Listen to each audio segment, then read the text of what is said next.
For me, aesthetics is a sort of a subcategory or a branch more generally within this area of feelings, evaluations, emotions, stances towards things.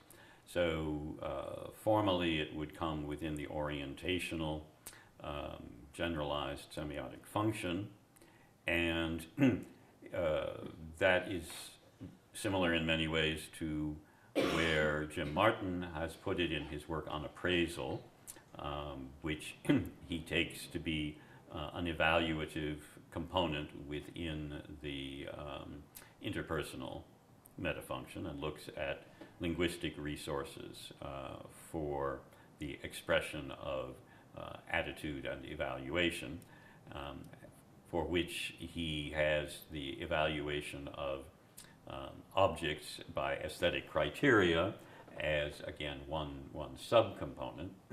And I would tend generally to go along with that, except that for me, in this newer work that I've been doing, integrating feeling and meaning, it's not just about the semiotic expression and evaluation. It's about the feeling that you get, on the basis of which you decide that you are going to evaluate it in this way. So I think the feeling in many ways comes first in aesthetic evaluation, and then you look for a semiotic way to justify and explain why you feel that way about something, which frequently you can't do. So for me, let's call it the aesthetic in the general sense of aesthesis in Greek, which means feeling, is very fundamental to all aspects of meaning.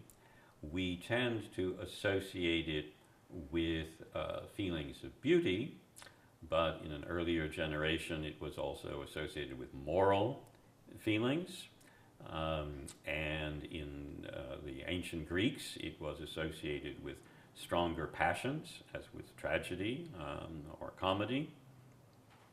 And so I think that in this broad sense, aesthetics is fundamental to all aspects of meaning, even, let's say, scientific meaning or mathematical meaning.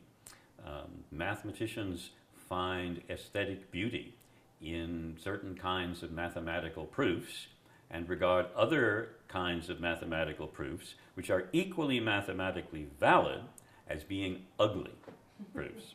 Just like computer scientists will regard certain programming algorithms as elegant and beautiful, and they'll get all emotionally excited about them, and they will regard others as ugly kludges and ad hoc add-ons that have no real computer sensibility to them. And in scientific text, scientists also get quite emotional about a beautifully designed experiment in the laboratory, or a beautiful mathematical formula or expression of an idea or a generalization. And perhaps the thing that is most often overlooked is that even the so-called neutral academic objectivity is itself a feeling. It's not the absence of feeling, it's a particular feeling that one has and cultivates. And there is an aesthetics, if you like, of neutrality, as well as an aesthetics of passionate engagement.